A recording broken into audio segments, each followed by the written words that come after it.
Magandang araw sa ating lahat, sa ating mga kababayan from Luzon, Visayas, and Mindanao.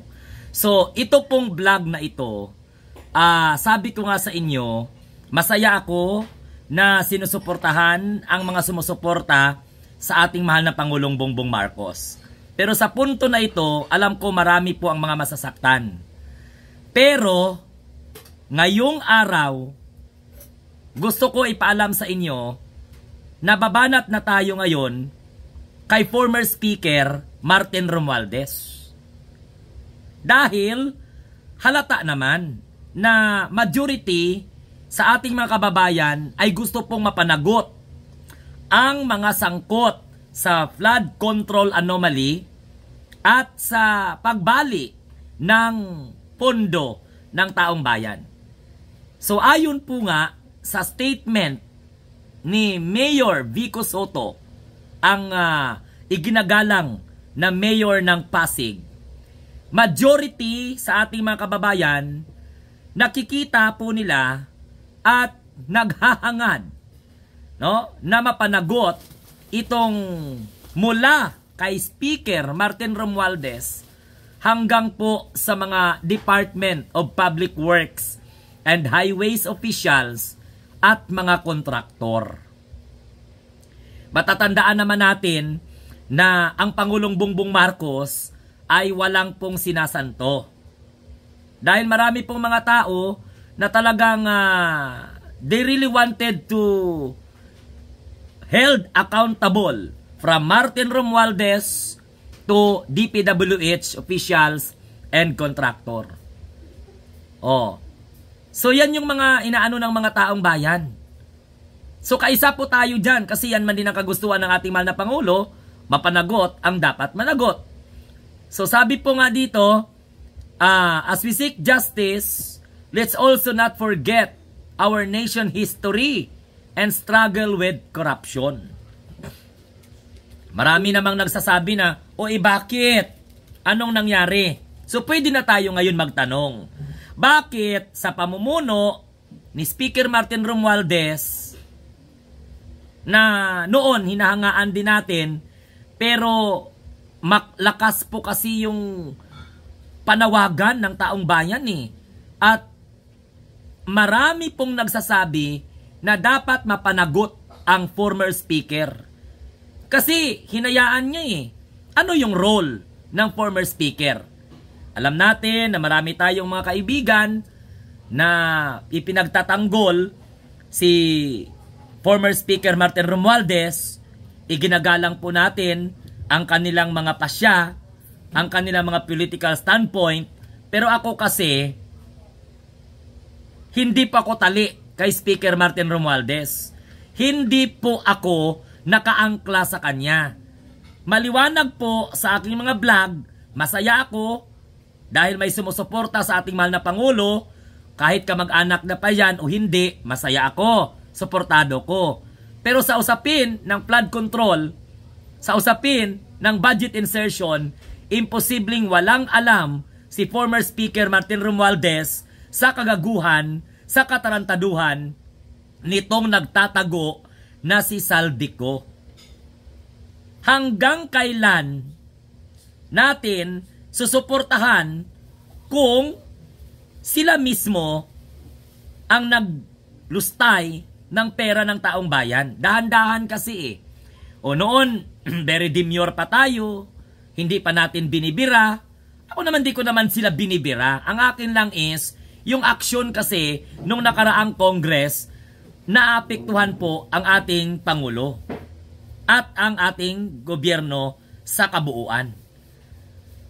Nag-conduct ang ating mahal na Pangulo ng investigation, nagkaroon ng pagbuo ng Independent Commission for Infrastructure, nag-gathered, kasi 4 na buwan na ngayon mga kamunting tinig, almost 4 months na simula ng State of the Nation Address. And after the SONA, nagkaroon po ng tinatawag na gathering of evidences. And after that gathering of evidences, nagkaroon po ng filing of the case. At nagpalabas ng warrant of arrest. Ang tanong kasi ng karamihan, nasaan ang pangalan ni former Speaker Martin Romualdez? Alangan naman si Saldico. Yon. So, there are no shortcuts. Sabi nga ng ating mahal na Pangulo, papanagutin sila ayon po sa batas. Bibigyan sila ng pagkakataon na sagutin ang lahat ng mga katanungan. Actually nga, si former Speaker Martin Romualdez, parang napakahirap banggain, no? Parang napakahirap komentaryuhan dahil syempre, supporter siya ng ating mahal na presidente. Pero, tiwala ako sa presidente na managot ang dapat managot, magbayad ang dapat magbayad, and at the same time, makulong ang dapat makulong. Kasi, hanggat hindi po kine-question itong si former Speaker Martin Romualdez, ang desisyon nila na apektuhan ng buong gobyerno. Imposibleng ma-over-empower pa siya ni Saldico. Na si Saldico ay former chairman ng Committee on Appropriation. That during the time, nung 19th Congress, ang Speaker of the House ay walang iba kundi si former Speaker Martin Romualdez. So, nagsalita na po si Mayor Vico Soto. Sabi ni Mayor Vico Soto, as mayor and for us in the city government, we will focus on two things. Helping at the national level with what we have personal and institutional knowledge and evidence on. And number two, focus to build on our gains and reforms with jurisdiction. That the changes must now trickle down to the barangay level. Barangay captains had been preventively suspended while under investigation for corruption. No, yun yung mga pahayag ng ating, of course, sinahangaan natin na si Mayor Vico Soto. Kasi sabi po ni Mayor Vico Soto, majority of us Filipino want to see those most guilty held accountable, from Martin Romualdez to DPWH officials and at the same time, contractor. Hindi talaga ako maniwala na idawit nila ang ating mahal na presidente. Si Saldico nakafocus. Nakafocus si Saldico sa ating mahal na Pangulo. Pagkatapos si Speaker Martin Romualdez, wala man lang ginagawang aksyon para pasinungalingan ang sinasabi nitong si Saldico. So parang iisip ko tuloy, magkakunayban siguro itong dalawa. O ano yung role ni Saldico sa mga mensahe? Anong role ni former Speaker Martin Romualdez sa mga pinasabog na kasinungalingan ni Saldico? Yun ang tanong ng taong bayan. No? Ano ang role ng former Speaker Martin Romualdez sa mga pasabog daw di umano ni Saldico? Bakit simula noong naglabas ng series of episode itong si Saldico, tahimik itong si former Speaker Martin Romualdez? Kaya aaminin ko, sa totoo lang, ang hirap-hirap na ipagtanggol itong si former Speaker Martin Romualdez. Pinsan siya ng ating mahal na Pangulo, pero dahil sa kanyang termino, gumagawa sila ng mga desisyon na apektado ang presidente. Ginago nila yung president. Ginago nila yung president. Kung baga para sa akin, iniputan nila. Kasi hindi man na ipagtanggol ni former Speaker Martin Romualdez ang mahal nating president. Ako naman kasi, malinis ang konsensya ko. Dahil hindi ako loyal kahit na sino mang supporter ng ating mahal na Pangulo.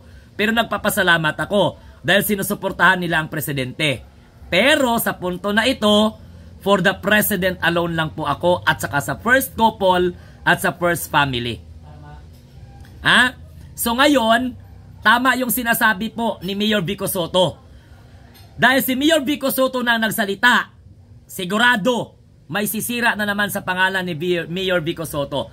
Pero, ang masasabi ko lang, paano nila masisira si Mayor Vico Soto napakalinis ng pangalan ng batang mayor na ito ng Pasig.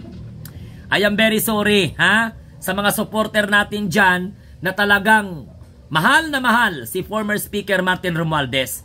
Pero, ang punto de vista ko dito, bakit hindi man lang nagsasalita si former Speaker Martin Romualdez sa panggagago, pag-aakusa ni Saldico laban kay Pangulong Bongbong Marcos. Ano ang misteryo ng pananahimik ni former Speaker Martin Romualdez? Pag tinira nila itong si Mayor Vico Soto, Aragoy, wala silang mapapala dahil malinis ang record, walang halong korupsyon ang kanyang pagiging mayor ng Pasig at minahal siya ng taong bayan kahit hindi po mga Pasigenyo. So ayan majority, sabi po ni Mayor Vico Soto, majority of us Filipino want to see those most guilty held accountable. Sa punto na ito, si former Speaker Martin Romualdez isa po sa masasabi nating most guilty. Why? Dahil nasa pamumuno niya 19th Congress, nagiging controversial ang budget, lalong-lalo na yung inilaan sa Department of Public Works and Highway na kung saan under sa mga insertion. Klaro? Okay, sige. So maraming salamat sa inyong lahat. Hanggang doon lang tayo. So bahala na si Martin Romualdez sa kanyang sarili. Kaya nga naman, ang desisyon kasi nila, apektado po ang ating mahal na Pangulong Bongbong Marcos, pero hindi man lang nila kaya ipagtanggol at pisinungalingan ang kasinungalingan nitong si Saldico. Okay? So, yon ang tanong ng Munting Tinig. Ano ngayon ang gagawin ni former Speaker Martin Romualdez? Dahil alangan naman si Saldico ang accountable. Under sa jurisdiction ni former Speaker Martin Romualdez si Saldico. At hindi po makikialam ang Pangulo dyan because of separation of power. Nagets ninyo?